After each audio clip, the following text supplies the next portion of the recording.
1. When I was a teen, my sisters and I decided to go get a flat or so of flowers, and I would dress out the flower bed for my mom instead of bringing her flowers for Mother's Day. Something they could see in everyday comings and goings and made the house look cheerful and inviting. This became something we did every year, even after we had grown and moved out, each year filling the bed with alyssum and coleus and candy tuft and snapdragons, etc. It became our tradition for about 15 years. Then in February of 1995, my father passed. In the same year, November, my mother passed. The next spring, I still planted their flowers, but now I did it at the cemetery. My son Linus was born a year after my mom passed. When Linus was 2, he liked being out in the dirt planting things in our little garden. I took him with me, and we picked out flowers to take and plant at the cemetery. It was a beautiful spring day. Sunshine and 70s 22C. T-shirts and long pants for me, since we would be kneeling in the dirt.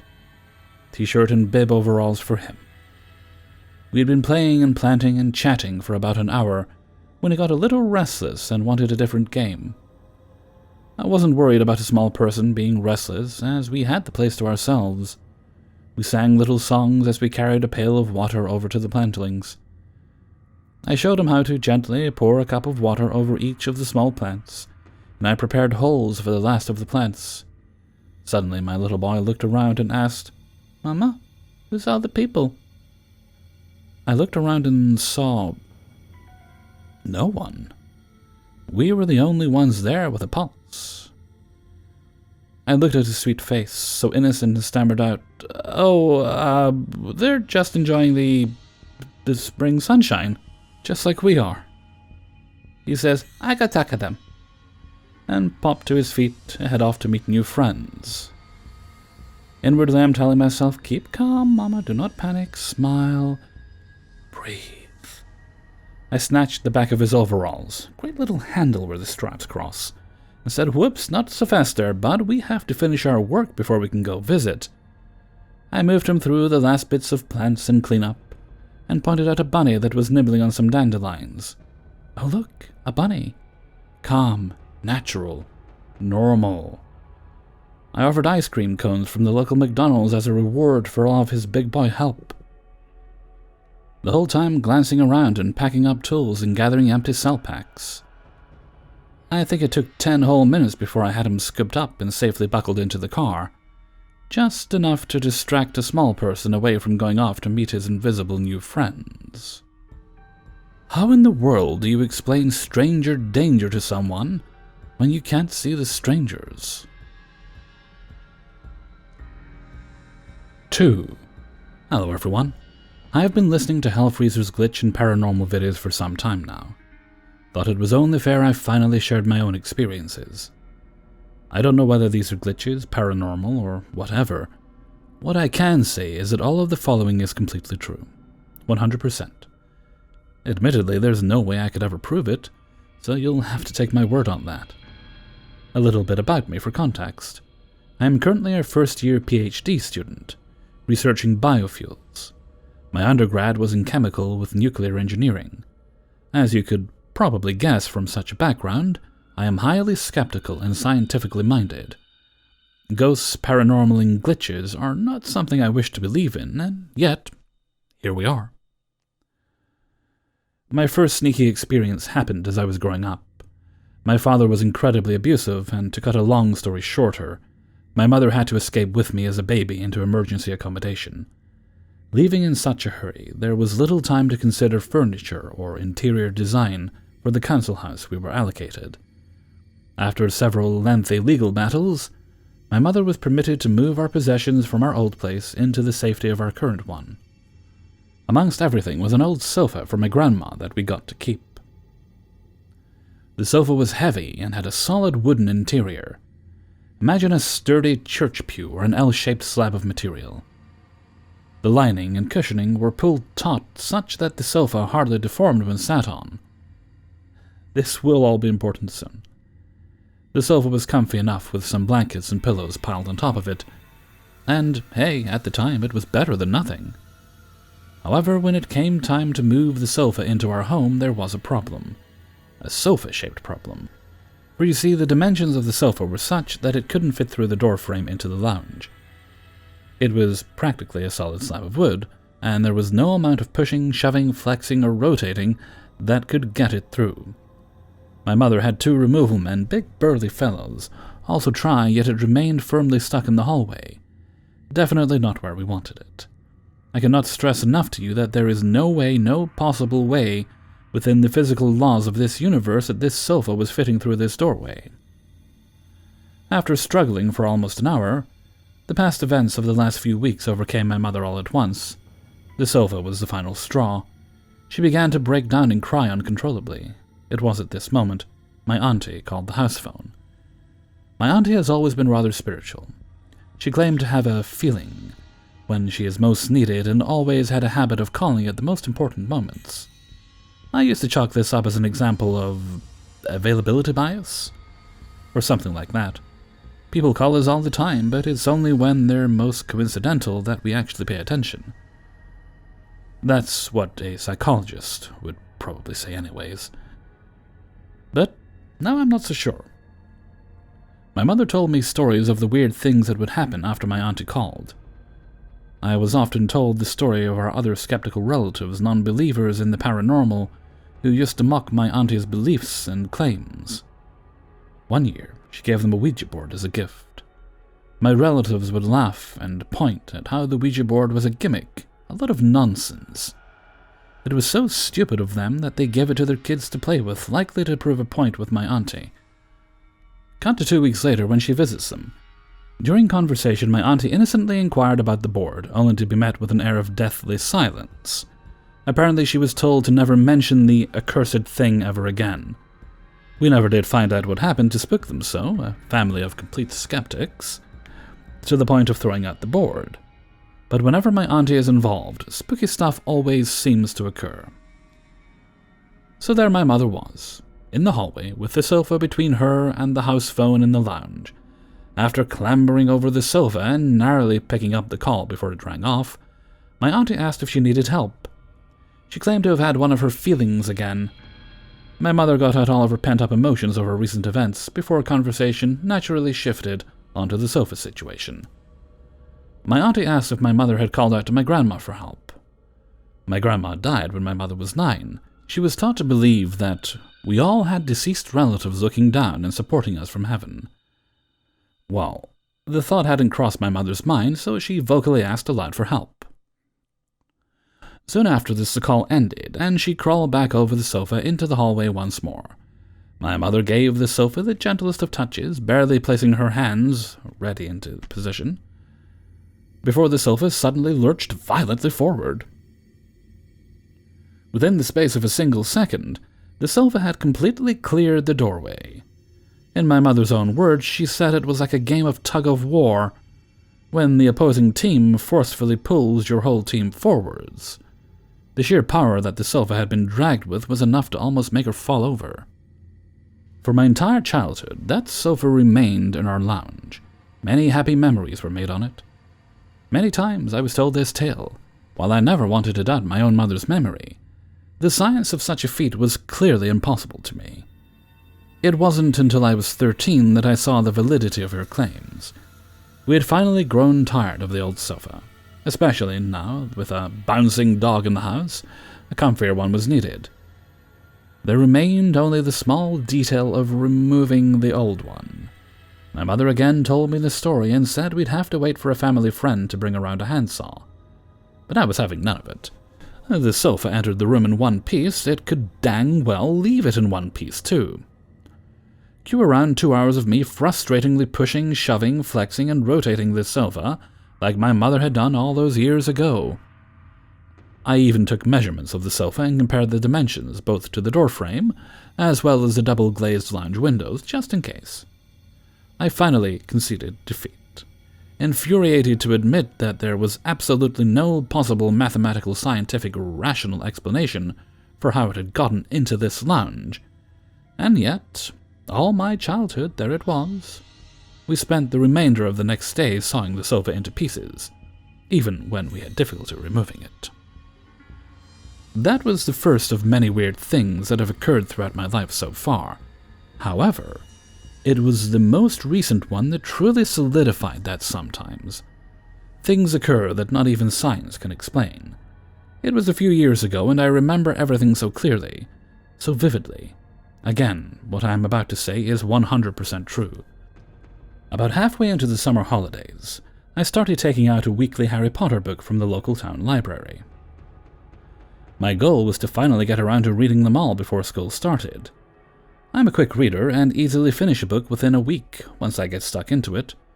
To avoid mixing the library book from all the others, I kept the rental separate on my desk. My bedroom had one of those high beds with a desk. Picture a bunk bed, but the bottom bunk was replaced with a light pine desk and a chair. At this point in the holiday, I was on book 5, Harry Potter and the Order of the Phoenix. A very good read that I'd highly recommend for the 10 of you that haven't already. It's a very thick, chunky book. My rental copy was a hardback, only adding to the heftiness. The cover was red and gold, unmissable against the pale brown of my pine desk. Yep, these facts will be important shortly.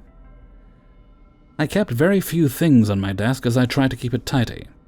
An alarm clock, desk lamp, pen organizer, A4 paper, and this book. My desk was well lit, the lamp merely for a spot of late-night reading. It was a Sunday morning and my mother had gone out shopping. With the book finished, I had the whole day to play video games. As soon as my chores were done, of course. Today I simply had to dust my room. It was cleaned and organized yesterday. And no, I wasn't going to rush the dusting. To do so would only fail a room inspection. Do it properly or not at all. I woke up around 9 a.m. feeling well rested. I went downstairs, let the dog out and made some breakfast. I watched the dog eat theirs and fed them a few scraps off my plate. After some petting and promising I'd be down again in a few hours, I headed back upstairs to start the dusting. Around 10:30 I'd almost finished. Only the desk under my bed remained coated in a thin layer of white fluff. Taking everything off the desk, I piled everything from it onto the floor in a neat pile. I wiped off the layer of dust and began to apply the polish. Bending down to pick up the heavy book, the sudden urge to go to the toilet crept up on me. I hadn't been all morning and needed to go soon. I placed the book down on the desk, ensuring it was well positioned in a very particular way, lined up with the bottom edge of the book exactly parallel to the edge of the desk. The book was left in the perfect location, such that sitting down, one could start reading right away. This is the way I have always placed books on my desk. A creature of habit, I suppose. After aligning the book on the freshly polished wood, I put the duster on the floor and headed straight to the toilet. When I walked back into my room, I stopped dead at the doorway. The book that had slid precisely into place only minutes before was now nowhere to be seen. The unmistakable red and gold cover against my light pine desk was totally out of sight. I walked up tentatively towards the desk, disbelief as my hand ran over the exact spot it had been just moments before. The desk was still slightly damp from the polish, but certainly bookless. My first thought was that I'd taken it to the toilet with me. After all, I did have it in my hands when the urge to go arose. But no, it was a library book. That would have been absolutely disgusting. Still, I went back to the toilet and checked both it and the bathroom next door.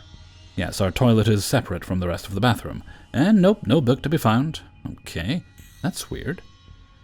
Maybe I accidentally knocked it off the desk when I turned around. Impossible. Not only was the book very bulky, but simply imagine the sound it would have made crashing to the ground. No, it couldn't have fallen off my desk. Still, I checked. Still no book.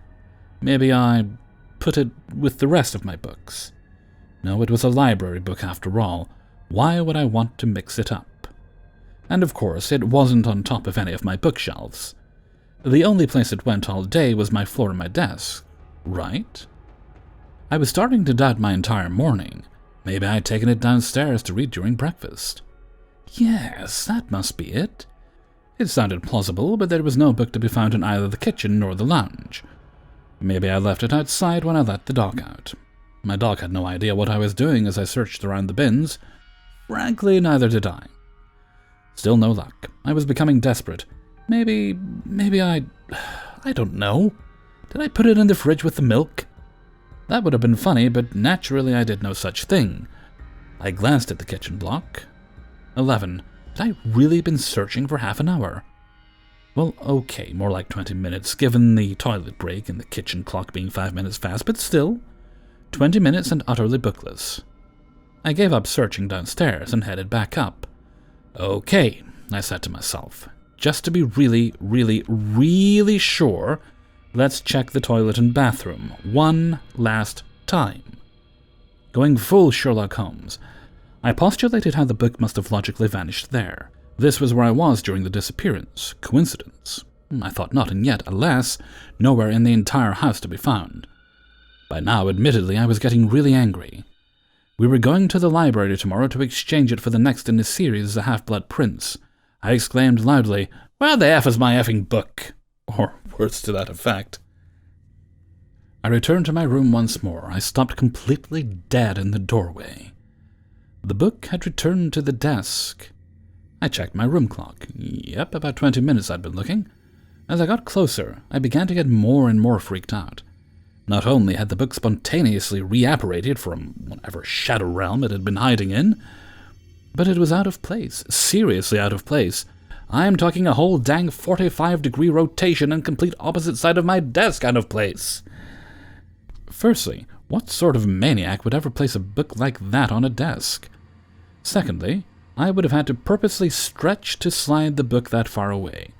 I am in no doubt that whatever, or more likely whoever caused that book to reappear, wanted me to notice them, wanted me to notice the ridiculous placement. The desk was now dry, yet picking up the book, the underside was still slightly damp. I sniffed it. Polish. So I did put the book on the desk. Enough for it to get damp with polish. Clearly not enough for it to remain where it was for 20 minutes, though. When my mother came back home, I recounted the entire story to her. She reminded me of my now-dead auntie and my grandma. She reminded me of many other stories and of the sofa. But most shockingly of all, she told me of how something very similar had happened to her around my same age. I'd like to make clear that I was never drunk or in drugs at the time. Our family has no major history of mental health issues, apart from depression. We don't suffer hallucinations, spontaneous losses of consciousness, or anything like that. I have no idea if this is paranormal, glitches, simulations, aliens, or something else. All I know is these events are completely true, whatever the explanation. I have plenty more strange occurrences I could tell, but this email has gone on long enough, and poor Hellfreezer has enough to read here as it is.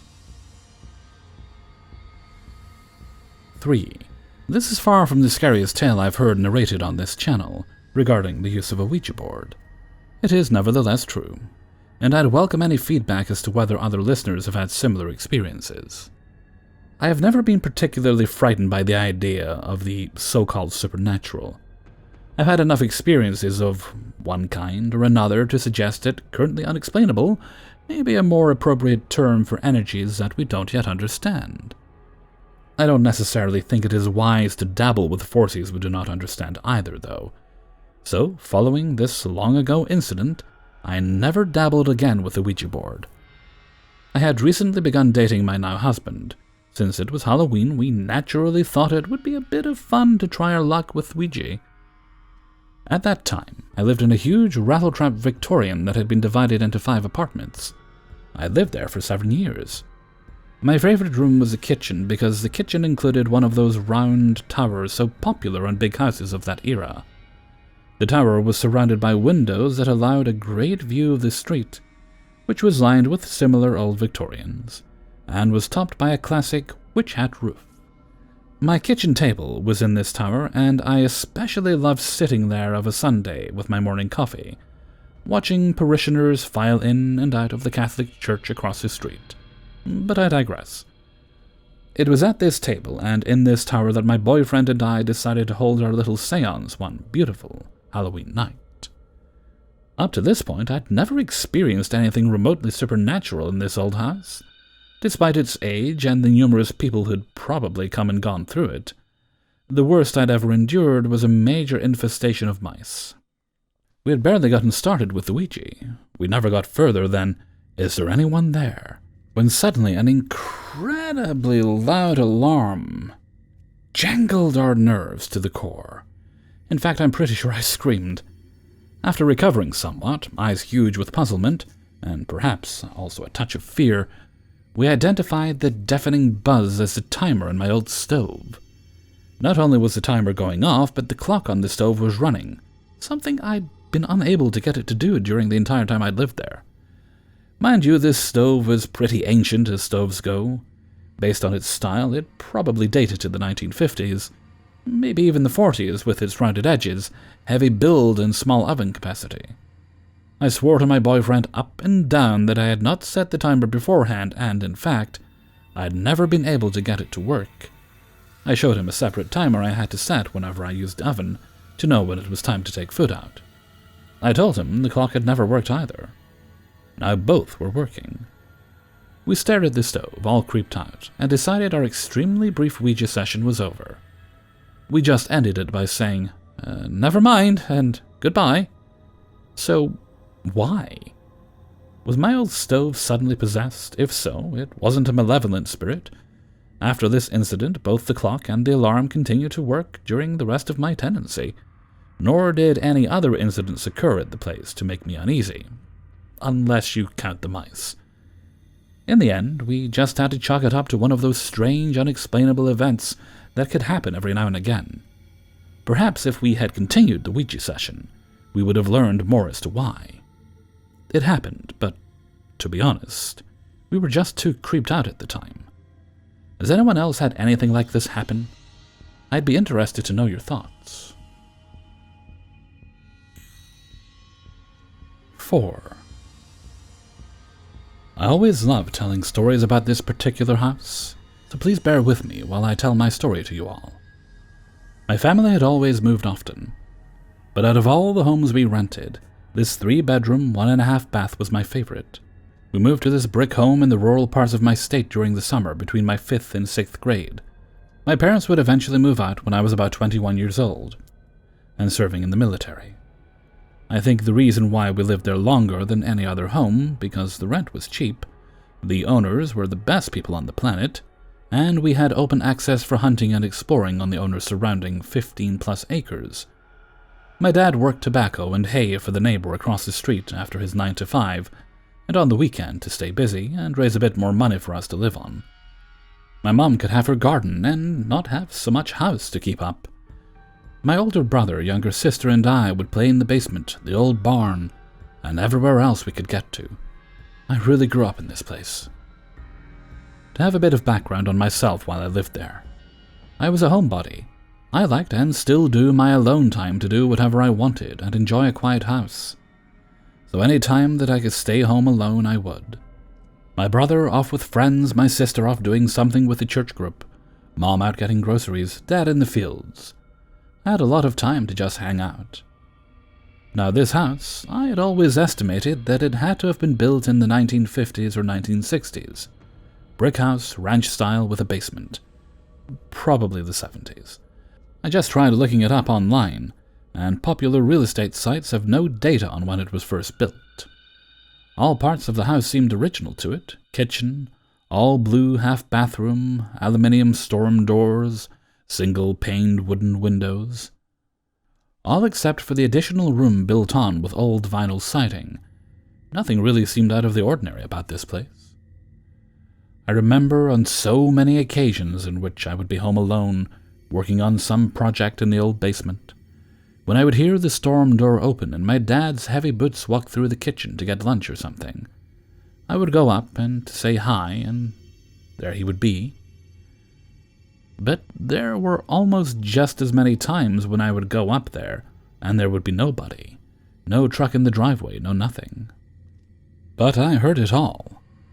I spent many nights, this is in the mid to late 90s, mind you, where I would stay up in the living room until 3, maybe 4 in the morning. I would stay up and flick through the dozen or so antenna channels.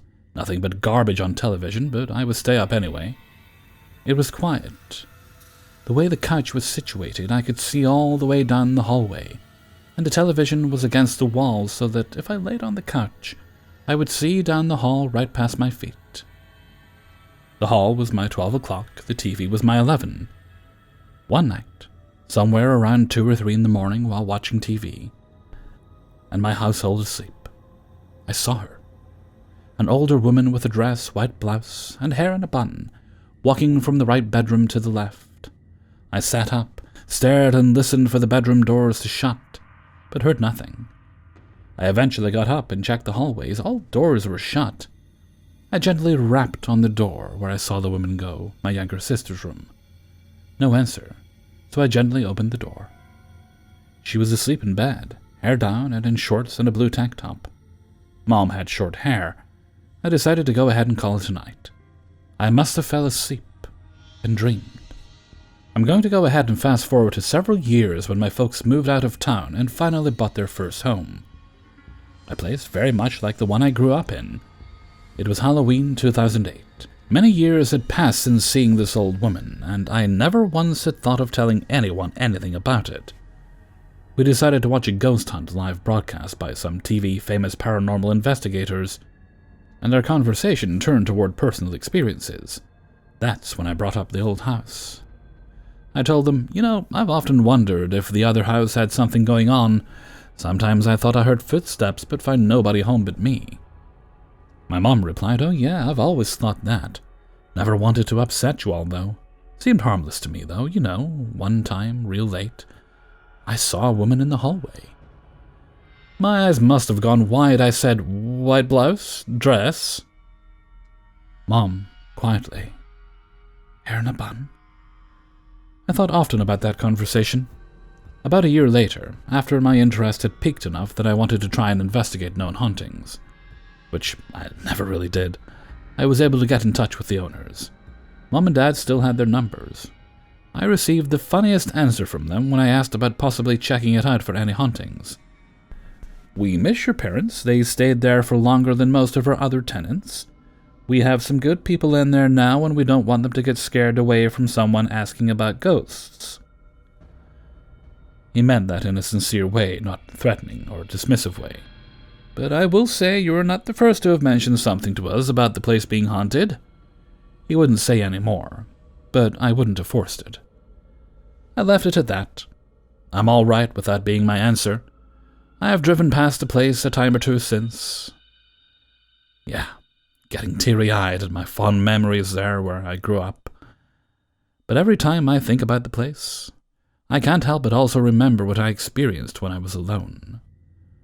Note: all of this is true, and I have recounted this several times to many friends. I always give this caveat, however. I always believe that a lot of things about what I experienced could be explained in many ways. As I am fascinated by hearing people's ghost stories, I hope they've enjoyed hearing mine. I have lurked for quite a while and finally decided to be brave enough to post my own. I am a skeptical person when it comes to the paranormal, and I believe there is more out there than we have experienced every day. This story is based on my own experiences, which was backed up by someone else, my mother, who appeared to have witnessed something very similar. Thank you for listening. A Reddit Handy. 5. The following experiences are mine and my family's accounts. We live in a haunted house. It is situated in Staffordshire, England. We've been there since November 1995. Desperate to get away from my previous home due to a broken-down relationship, I was offered council accommodation. It only has 2 bedrooms, but at the time I didn't care. I perceived it to be temporary anyway. Besides, I only had 2 young children at the time. We moved in during the cold winter, and for a couple of weeks we slept on my sister's sofa as the central heating in my own house kept breaking down. The old gas fire was condemned, plaster was peeling in clumps from most walls, and the house hadn't been sufficiently maintained by the council or its previous occupant.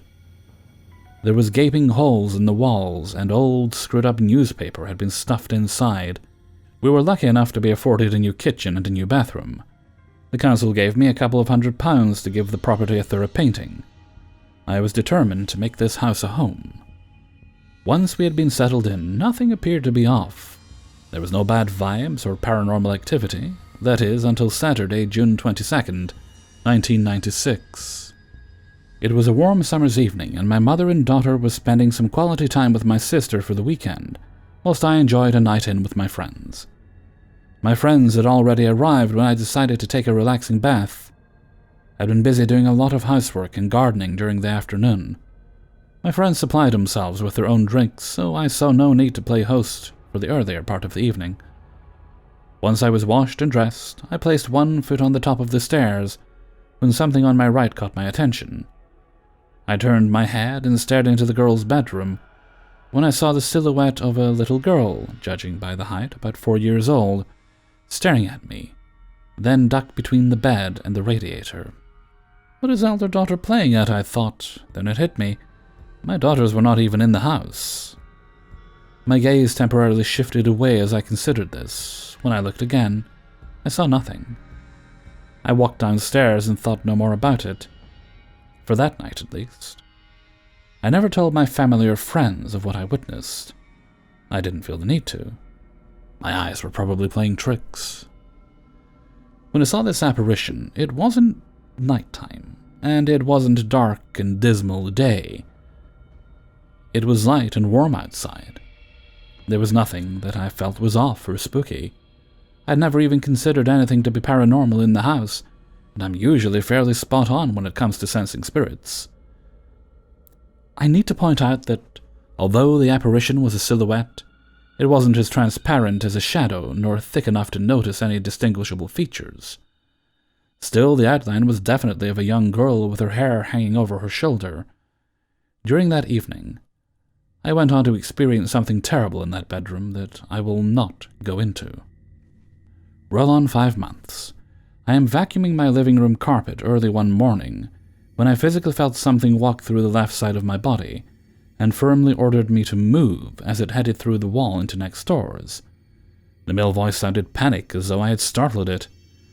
Even so, I still wasn't afraid, more surprised at what I had experienced. It was New Year's Eve 1996, a year after we had moved in, and my sister had by now broken up with her partner. Although her house was bigger, we invited her and her 3 children to stay with us for the evening. My house still wasn't in an acceptable state. As a single parent working and caring for 2 very young children, it didn't leave a lot of time or money for house maintenance. At the time, I only had a king-size mattress to sleep on, but it didn't matter to us as it was so cold we needed to keep each other warm as my central heating continued to break down. It had been snowing, but my sister and I decided to walk a short distance to a relative's house and see New Year in. My mother isn't a big fan of New Year, so she offered to look after her 5 very young grandchildren. When we came back a little past midnight, my sister and I were laughing and jolly. Tired, and decided to head straight for bed. We settled in, surrounded by our 5 young children. My mother secured the house and followed 5 minutes later. Me and my sister were still laughing in bed as we heard our mother walk up the stairs. Then we stopped. My mother was standing on the landing talking to somebody. "Who's Mum talking to?" said my sister. "Who are you talking to, Mum?" "Come on, I know it's one of you," said my mum. It was then the previous summer memory hit me like a ton of bricks. Anxiety replaced laughter. "Hold on," I said to my sister, grabbing my dressing gown. I prepared myself for what I sensed my mother had witnessed. I opened the bedroom door and asked my mother, "Who were you talking to?" She threw me a confused look.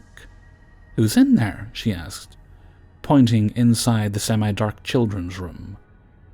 At that point, my mum's body obscured my view of inside the bedroom. "Someone is hiding in there and trying to make me jump." "No one," I said. "Everyone's in the other bedroom." Once again, she threw me a confused look.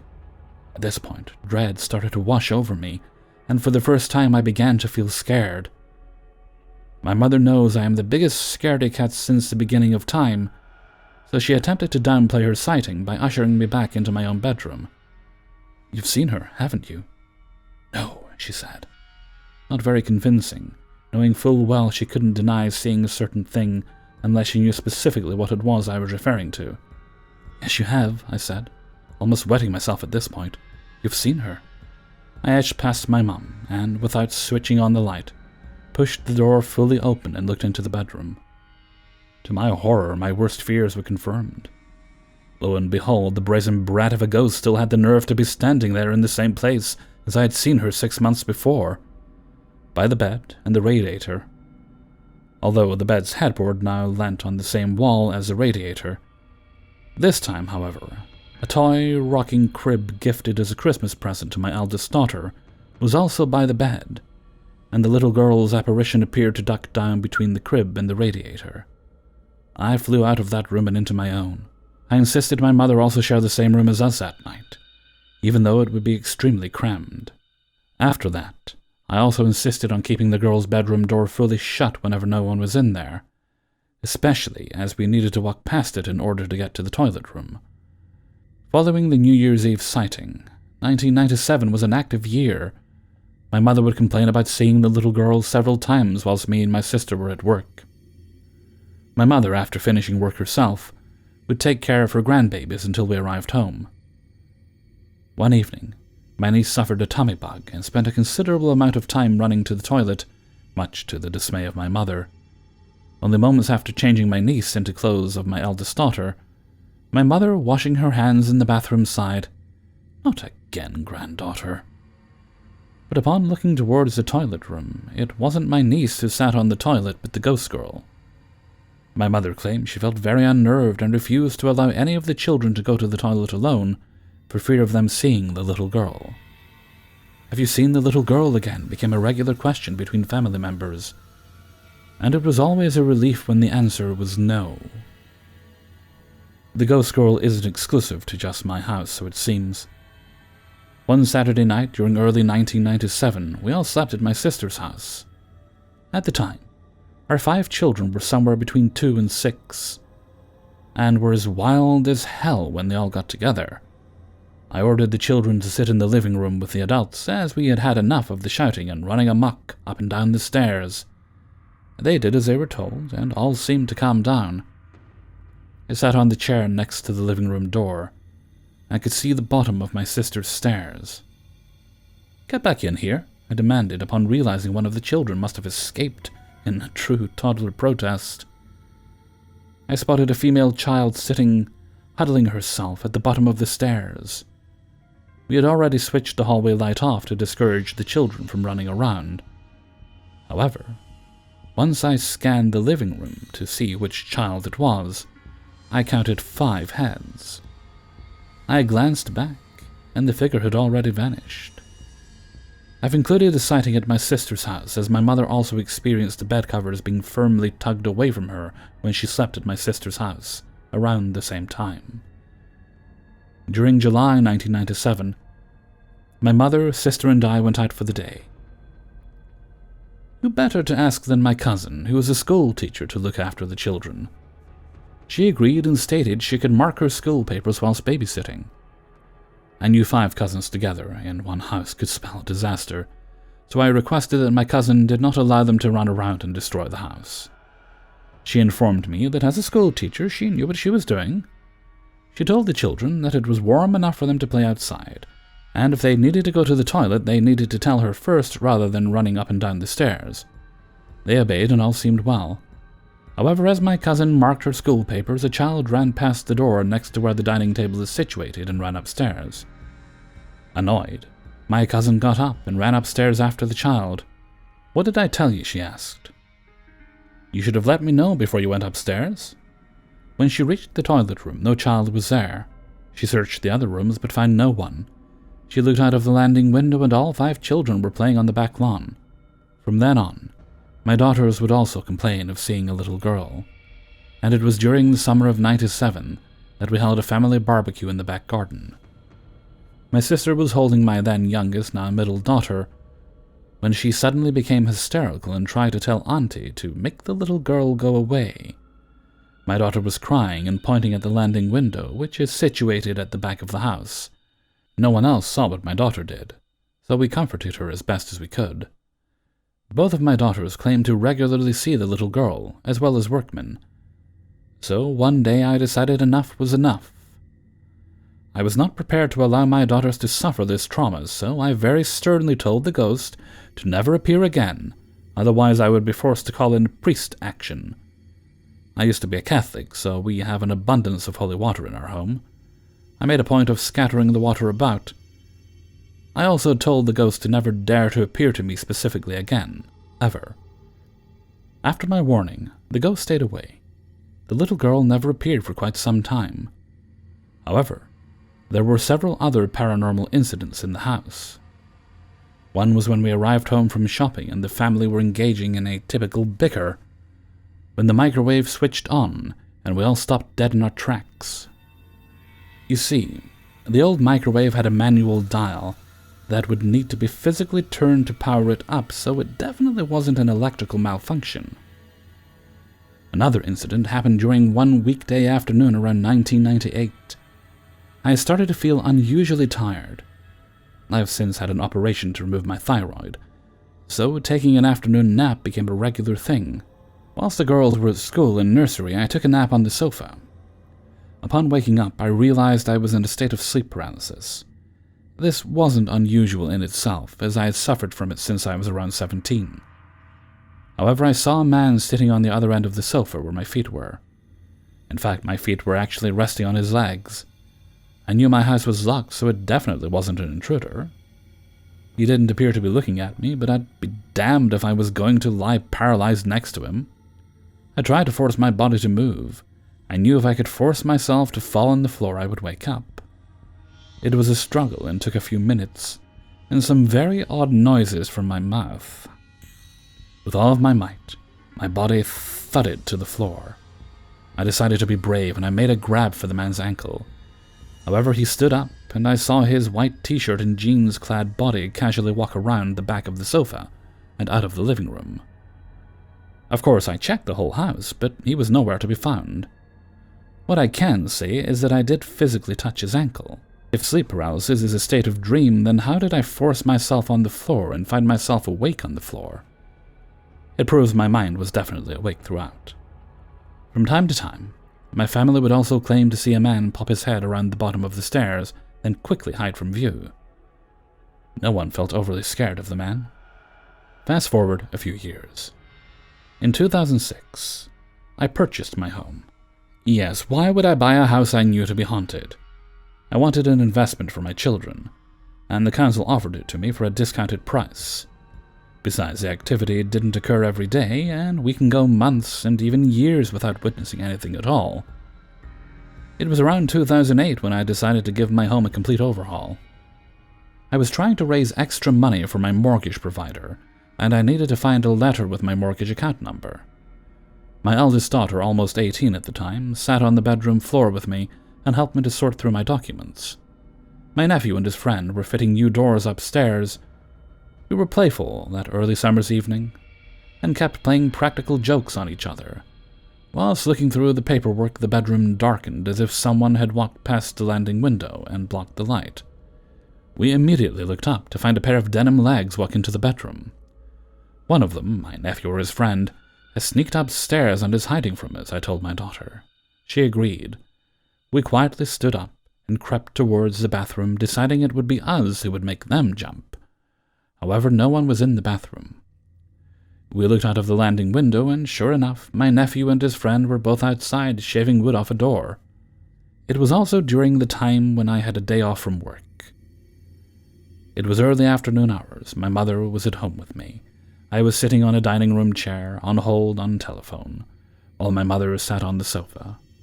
We kept making eye contact as I rolled my eyes at the long wait I was experiencing. It was then I noticed my mother's widened eyes, directing me to the living room floor. She never said word for fear of what we saw suddenly ceasing. I followed her eyes and saw my youngest daughter's 4-in-1 toy car seat rocking back and forth, tapping on the wooden floor. My jaw dropped. The handle of the car seat was pushed down to hold it in place, so there was no way this toy was freely rocking without it being physically antagonized by applying pressure. After a minute or so, it stopped. There have also been incidents of loud crashes, as if the whole contents in said room have come smashing down. One time we even called the police, convinced someone had broken into the bathroom. It has happened twice in the bathroom. Once in the girls' spooky room, and once in the kitchen. Even the bathroom window formed a crack on the inside pane. The same picture of 6 of my mother's several grandchildren regularly falls off the wall, although string, hook, and bracket remain undamaged, as well as the glass. candles regularly fall from the fireplace, so I can't really timeline this as it happens frequently. Another thing is the loud thuds. My aunt and uncle were visiting one afternoon when I had to fetch my daughter from school. When I arrived back home, my uncle told me I had just missed a loud thud from upstairs. I didn't need to feel disappointed, as, whilst he was telling me it happened again, no one was upstairs. My mother has also heard heavy footsteps thudding across the landing when she was in the spooky bedroom. She was home alone. Not wanting to scare anyone, she kept her experience to herself. That is until my youngest daughter, now also grown up, heard the footsteps when she was in the house on her own. Also, twice my mother has been in the house on her own when someone has knocked on the closed bedroom door in the girl's spooky bedroom. The taps switch on by themselves, or even off if we're running bathwater. Once I went to the toilet early hours one morning to discover the sink taps were running on full blast with the plug-in. That actually made me upset, as it could have caused a lot of damage. When my mother and I were fetching my youngest daughter from school, my now grown-up niece was visiting. She didn't feel like going with us, so offered to stay at my house. When we got back, she claimed to have seen the reflection of a man standing behind the sofa in the mirror hanging above the fireplace. She was so terrified that even now she refuses to look after our house when we go on holiday. We also experience incidents with the kettles boiling by themselves. It could be a malfunction, but it has happened with 3 different kettles. One such incident, during 2011, was when I was due to go to hospital the next morning, as I had lost my baby, and my ex-boyfriend stayed over at mine, and we stayed up until 1:30, watching reruns of Only Fools and Horses.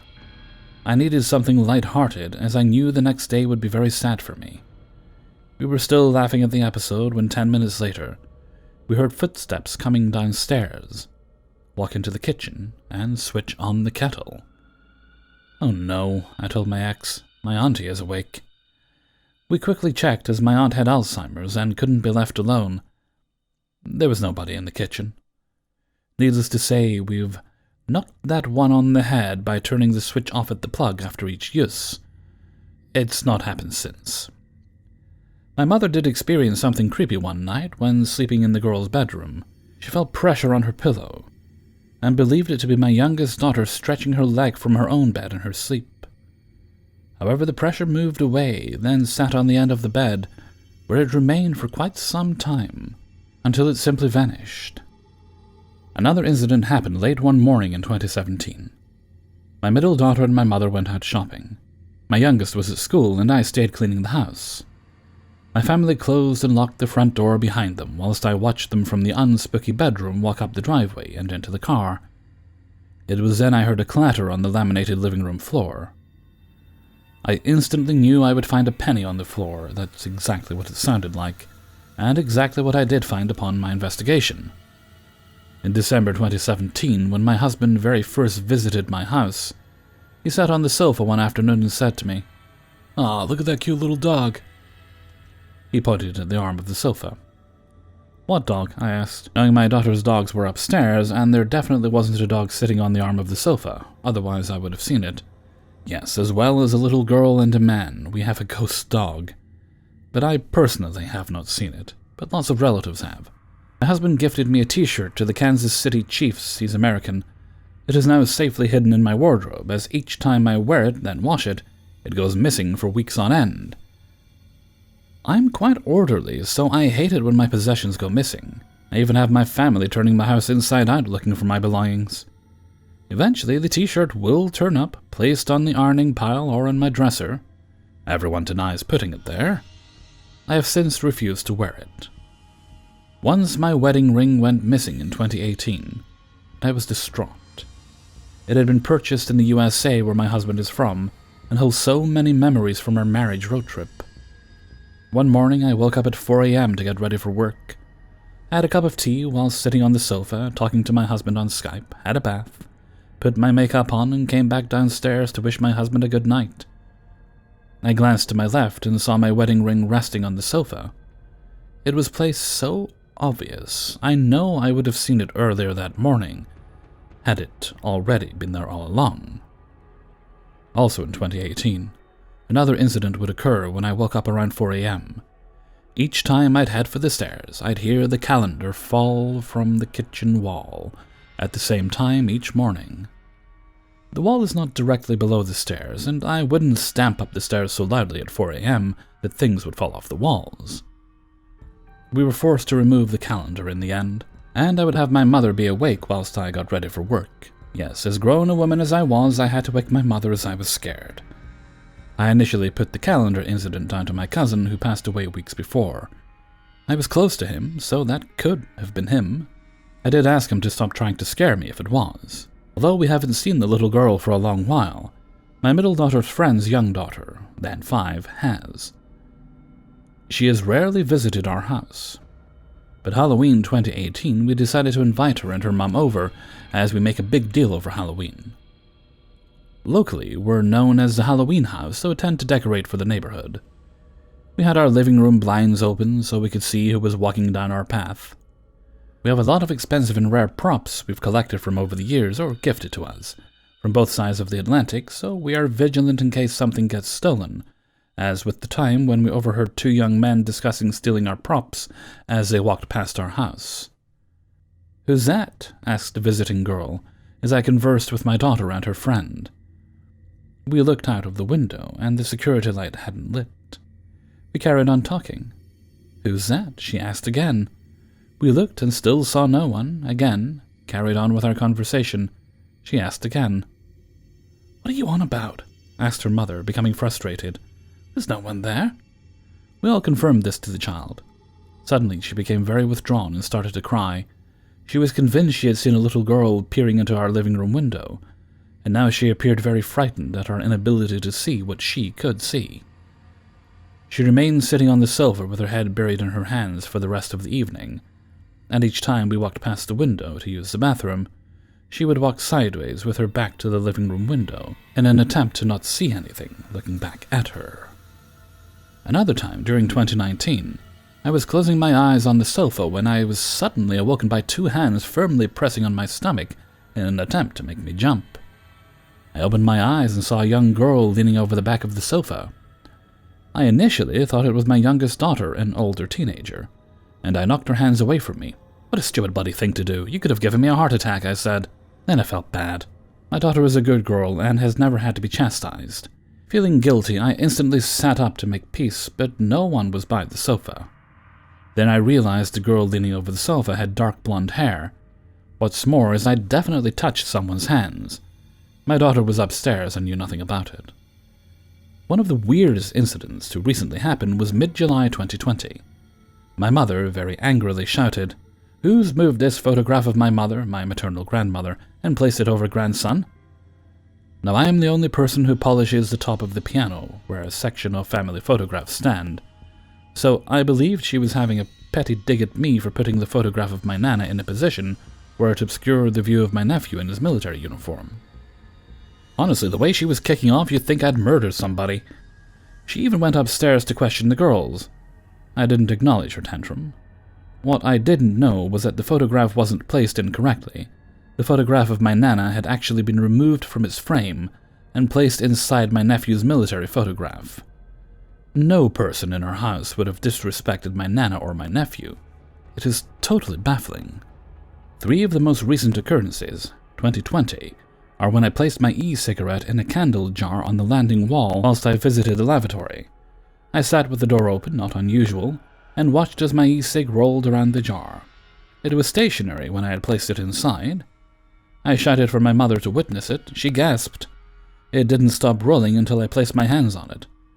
That very same morning, my mother's scissors had gone missing, and we literally turned the conservatory upside down looking for them. Guessing she must have placed them in another room, we walked into the kitchen, and it was there I looked back into the conservatory and noticed the scissors on a table in a really obvious place that we couldn't have missed them. During one of our family's ghost hunts, myself and my daughters were in the living room, when suddenly my youngest daughter almost flew off the sofa and took me and my middle daughter with her. I honestly believe she had seen something. She claimed something stroked her face from forehead to chin. I'm usually very skeptical when ghost hunters claim to have been touched. However, the way my daughter jumped, we all knew her fear was genuine. On the 26th of July, 2020, another small incident happened. During the morning, I was sitting in the conservatory with my mother. My middle and youngest daughter were still asleep. My eldest now lives in Scotland. I went into the living room for something, then stopped in my tracks. In the bag we have prepared for an upcoming holiday, in a cottage with aunts and uncles, I noticed a reed from the vase by the fireplace now in the holiday bag. I request my mother also witness it, and she walked in and instantly looked at the reed without me telling her exactly what had happened. When my daughters awoke, we placed a trigger object of a ball in the living room, where the toy car seat rocked to see if it would roll. So far, nothing else has happened, and the ball never moved. Around 2:18 a.m., 28th of July, 2020, I was in the living room when I heard my youngest daughter walk to the toilet room. Then I heard something fall. Thinking little of it, I carried on studying. My daughter texted me. "Have you just dropped something?" she asked. "I heard a bang." "No, I thought it was you," I said. "I am on the toilet. I don't want to move now." "Well, it's not me." "Great. I am stuck on the toilet and daren't move in case Ghosty is waiting for me." "You've got Nana up there. Wake her." "I daren't move." "Yeah, like she's going to protect me." "Sorry, kid, if you think I'm going to walk upstairs and risk seeing the ghost myself, then you've got another thing coming. You're on your own." "I hate this house sometimes. Yes, it's creepy." "I'm stuck on the toilet," she types, along with a laughing emoji. "Have you just moved?" "No," I say. "I'm standing still." "Someone has just placed something down on the kitchen side." "Thanks. I can't possibly go to sleep now, and I need to be up at 7 a.m. The messages actually go on for some time. Reading them back, they're actually quite comical. I felt bad for not rescuing my daughter, but there was no way on earth I was going to open the living room door and discover a bunch of ghosts hanging out in the hallway. Eventually, she plucked up the courage to go back in her bedroom. I, on the other hand, stayed awake in the living room until I deemed it safe enough to go to bed. Here are some of the most recent activities I've managed to log with dates. Monday, 10th August, 2020. I go to polish my living room. Upon wiping down the television stand, I notice my small ornaments, my mother otherwise calls bric-a-brac, are scattered on the floor and broken. No one has been in the living room since the previous day. I have to put them in the bin. Tuesday, 11th August, 2020. I'm trying to complete an assignment and place my mug on the television stand, as my laptop is on the little side tables. I have to keep walking across to the television stand to take a sip. Eager to sip fast, then get back to my books and research, I place my mug, without looking, back onto the television stand. I then hear a scraping sound behind me. I have not left my position by the television stand, so I immediately look behind me. Apart from the television, there is nothing but the wall behind me. I pick up my mug and place it back down. I fear the television stand may be wet from spilled tea and causing my mug to travel across the surface. But it stays where it is. I try it again. I then antagonize it with my finger, but it only moves as much as I push it.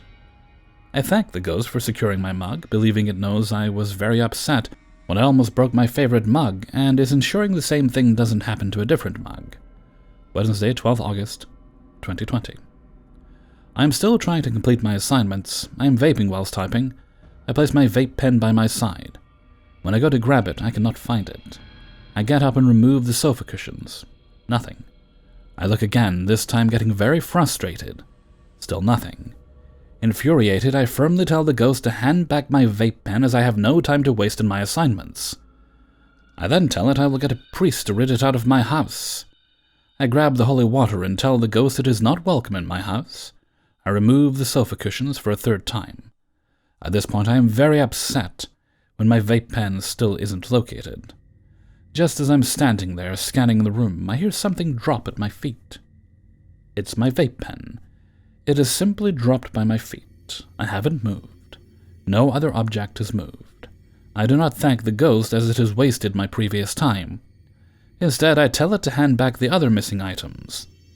To this date, they still have not been returned. Later that night, I must have annoyed the ghost or ghosts, as I not only managed to drop one of my mugs, but two. Fortunately, none of them smashed. Saturday, 15th August, 2020. My middle daughter is gaming with her online friends. She tells him a creepy face just appeared at her first-floor bedroom window. Sunday, 16th August 2020. The family visits my nephew for his birthday. We return home to find one of our house numbers upside down. This house number has been screwed on since its very first occupants. It is screwed onto the front wall of the house. No one has been down our path. We have a generous-sized front garden, as we have a live camera that is fed through my daughter's phone. We walk into the house, and something feels off. We smell a perfume-type scent that we know is not any of our scents. My middle daughter smells tobacco on the stairs. My youngest daughter says the house looks different. One thing I will mention, although it likely isn't paranormal, is the concrete footsteps going up the inside of the house towards the bathroom window. It is as though an adult has allowed a young child to step its shoes into fresh concrete, pick them up, and allowed them to make footprints on the bricks. The point of this, I do not know, but we've since had a porch built on the side of the house. We don't claim the activity is currently regular. It is scattered with no particular pattern or set dates. Most of it tends to happen during early afternoons, so night scares are less frequent. We can go months or even years without anything odd happening. Besides, most of the creepier stuff involving full-on apparitions certainly occurred during the mid to late 90s. We've also been brave and tried to communicate with the ghosts of our house through a spirit box and thermal imaging, but they never seem willing to come forward, so our ghost hunts are usually quite boring. We have only seen one small figure through thermal imaging. And just to add, our house was built in 1950. We are the third family to have lived here. We've been fortunate enough to speak to previous occupants or their relatives, and have been informed no one has died in the house. In fact, they've informed us of only happy memories they have of living there. They did say that they would dig deeper and speak to other relatives to find out if anyone has experienced anything unusual. So far, nobody has reported back. It also seems our home is not the only haunted house in our street. My nephew's other friend reckons his parents' house is so haunted he refuses to be in there alone. Other neighbors have also complained of paranormal activity in their homes. There have been plenty of times when I have slept in my house on my own, and although terrified, the ghosts have never appeared to me alone at night, nor have I heard strange things. Let's just keep it that way. Hey everybody, Hellfreezer here, and thank you very much for listening to 5 True Paranormal Stories, episode 243. And thank you very much to everybody who allowed me to use and sent in stories for use in this video. If you enjoyed the video, then please do like, subscribe, and comment. As it happens, most of the stories in this video, all but the 4th story, were all sent in by subscribers. Some were possibly sitting in my inbox for quite a while before I remembered I had them, but I'm making a more conscious effort, as I do several times a year, to keep on top of things now, to make sure everything gets organized and put where it belongs. And we had some really good ones, didn't we? Especially the last one. Very long, but worth the read, I think. Alright, this is Friday, so yeah, hopefully we'll have our spoopy stream tomorrow. I'm hoping to have all my work done a bit earlier this week, just so I can have a long, lazy weekend. I'm in the mood for it. Okay, and with that, I'm going to head off for now. So until next time, thank you very much for listening, and take very good care of yourselves.